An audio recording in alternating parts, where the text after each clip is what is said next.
Bismillahirrahmanirrahim. Assalamualaikum warahmatullahi wabarakatuh.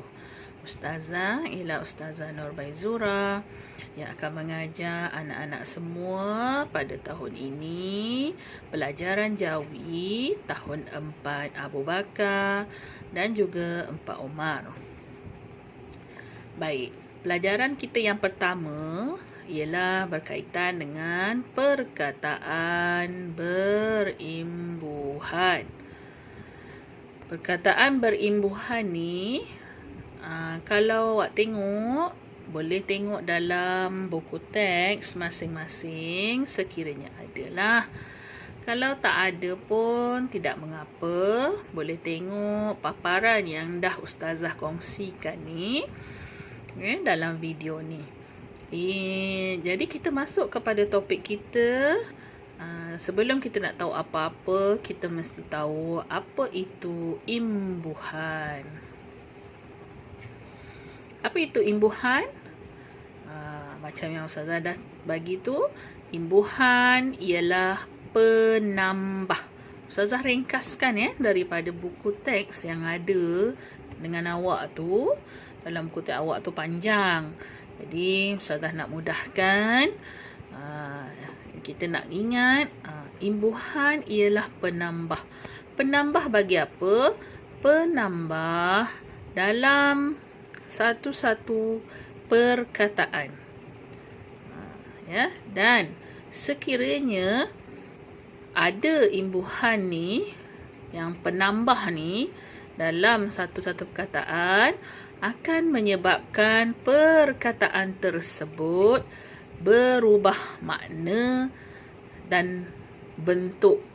Bentuk tu bentuk apa? Bentuk tulisan lah. Sebab dia dah jadi lain, tambah, dah bertambah bukan perkataan, bertambah dari segi huruf. Okey?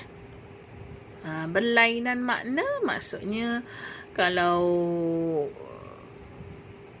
makna yang awal tadi lain dan bila ditambah masuk imbuhan, maka dia akan jadi lain erti perkataan tersebut. Dan dia tambah ni dekat mana? Tambah dalam perkataan kata dasar. Asal perkataan. Ia ditambah. Boleh? Boleh anak-anak?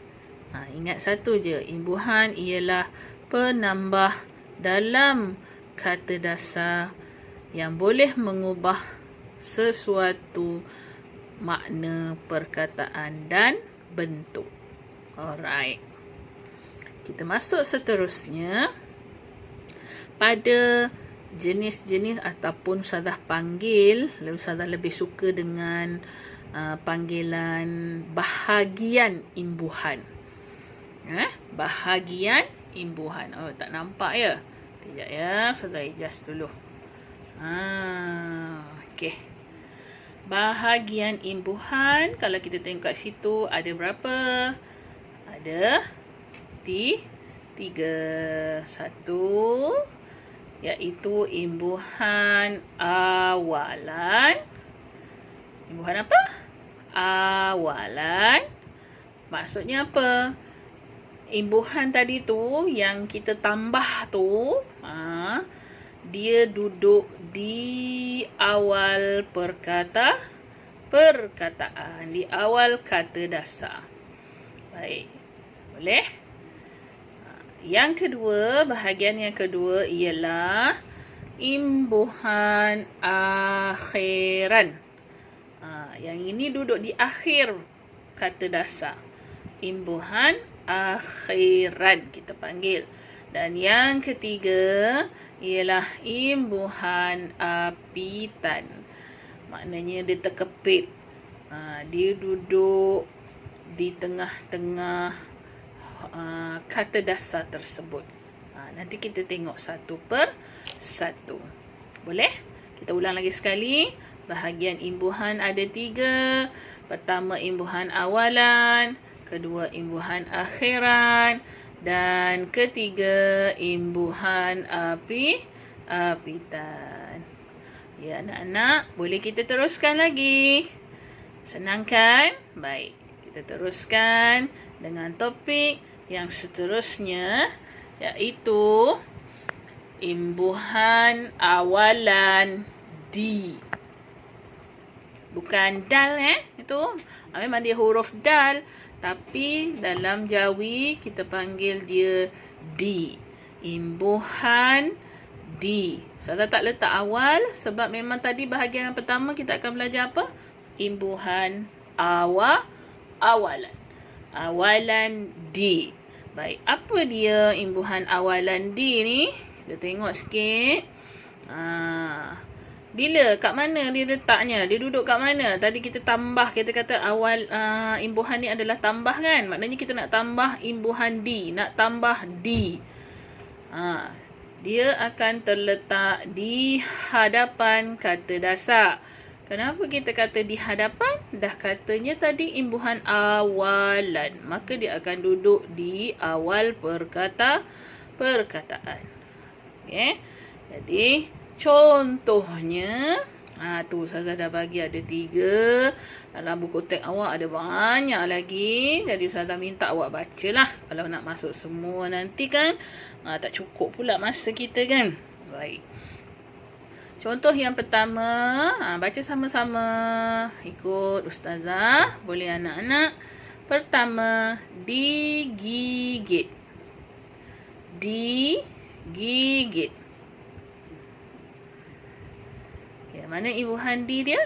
Ni, Ustazah dah letakkan dia dengan warna merah. Duduk dekat mana D? Di awal perkataan. Mula-mula. Okey, kata dasar dia yang mana? Gigit. Gigit. Apa yang kita tambah? Imbuhan D. Duduk dekat mana?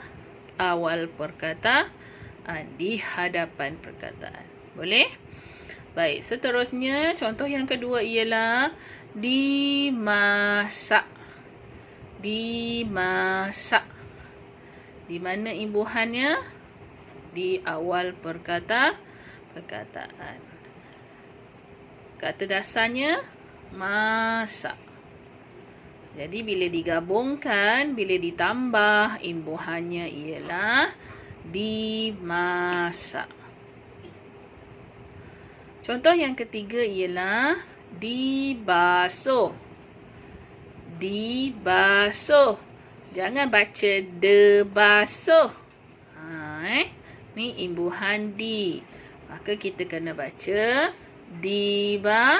dibasuh. Okay, imbuhannya ialah D dan kata dasarnya ialah basuh. Maka dicantumkan jadi dibasuh. Boleh faham setakat ni? Baik.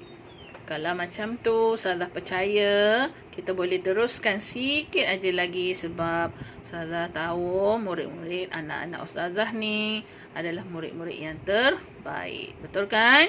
Baik, seterusnya yang ini yang terakhir dan sangat penting untuk difahami sebab yang lain tu sangat mudah.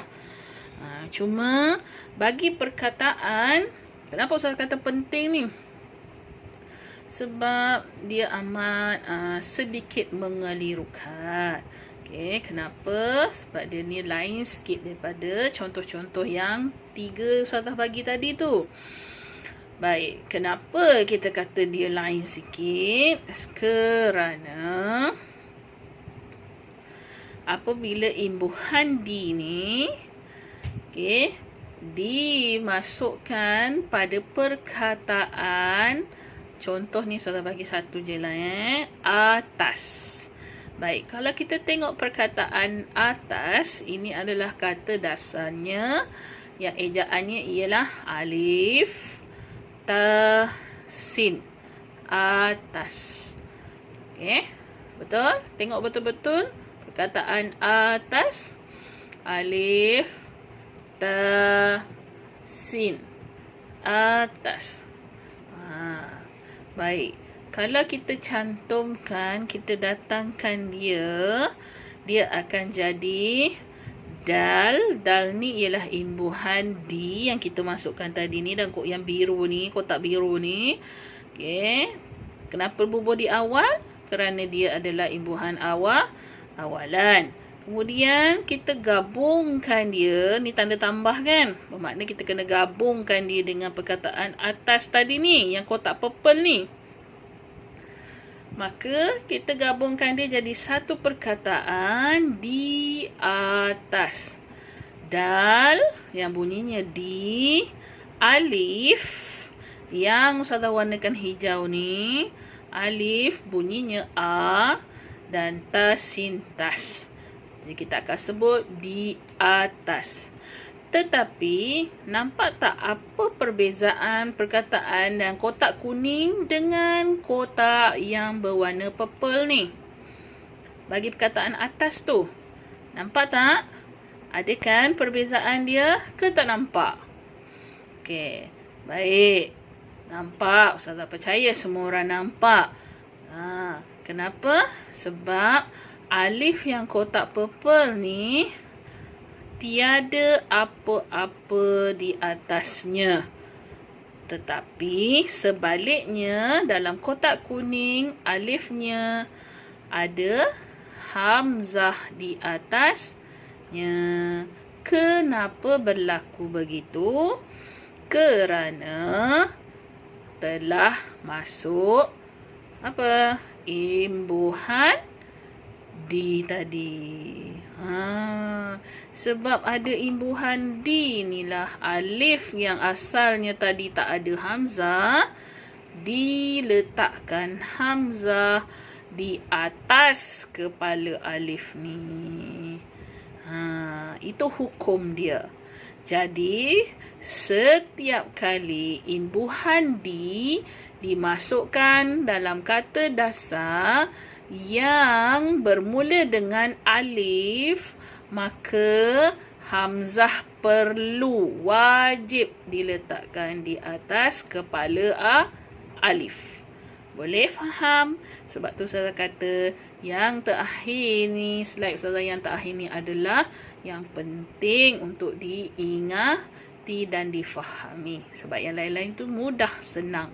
Untuk yang alif sahaja yang perlu sangat kita faham. Boleh? Jadi kesimpulannya ialah apabila imbuhan D digabungkan ataupun dihimpunkan, ditambahkan dalam kata dasar yang bermula dengan huruf alif, maka secara automatik perlulah diletakkan hamzah di atas alif. Boleh faham?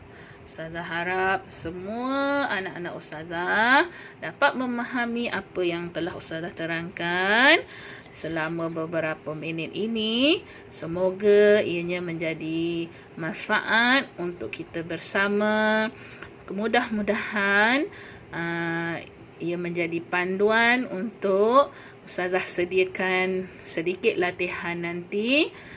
Dan kita akan bincangkan lagi pada kelas akan datang, insya-Allah. Sekian. Assalamualaikum warahmatullahi wabarakatuh.